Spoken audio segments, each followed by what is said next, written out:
आज घडीला अनेक डायव्हर्सच्या केसेस आहेत. अनेक कुटुंबात वादविवाद आहेत. कारणं क्षुल्लक असतात, हळूहळू ती मोठी होत जातात. मग यावर पर्याय काय? तर यावर पर्याय एकच की प्रत्येकाने आत्मपरीक्षण करणं.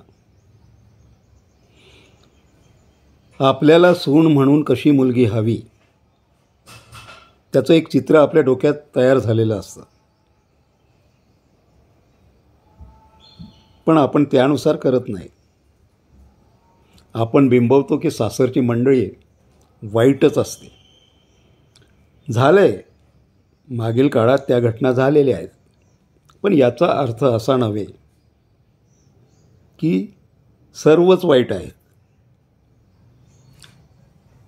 तीच बाब आपण जावई म्हणून आपल्या मुलीसाठी जेव्हा वर संशोधन करतो त्यावेळेस वराकडून देखील आपल्या काही अपेक्षा असतात.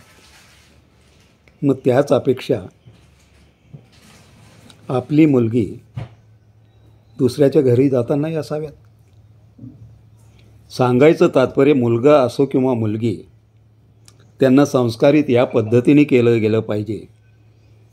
त्यांना आदर शिकवायला हवा, एक दुसऱ्याबद्दल प्रेम शिकवायला हवं, त्यांना एक दुसऱ्याबद्दल अलौकिक जिव्हाळा कसा असतो हे शिकवायला हवं, आणि येणाऱ्या मुलीशी तुम्ही कसं वागावं आणि आपल्या घरातून जाणाऱ्या मुलीशी त्यांनी कसं वागावं हे स्वतःवरून ठरवावं. आपल्या मुलीला जर त्रास झाला तर आपल्या मनाला वेदना होतात.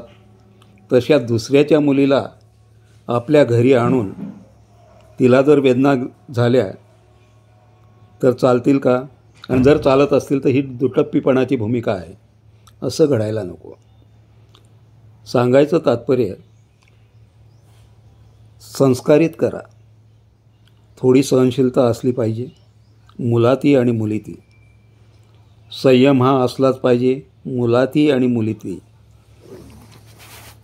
वादविवाद टोकाचे होणार नाहीत याची काळजी घेण्याची सवय दोघांनाही असली पाहिजे.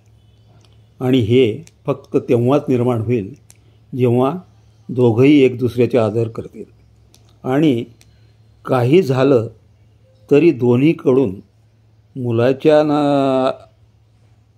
आईवडिलांकडून किंवा नातेवाईकांकडून किंवा मुलीच्या आईवडिलांकडून किंवा नातेवाईकांकडून कुठलाही हस्तक्षेप त्यांच्या संसारात होता कामा नये.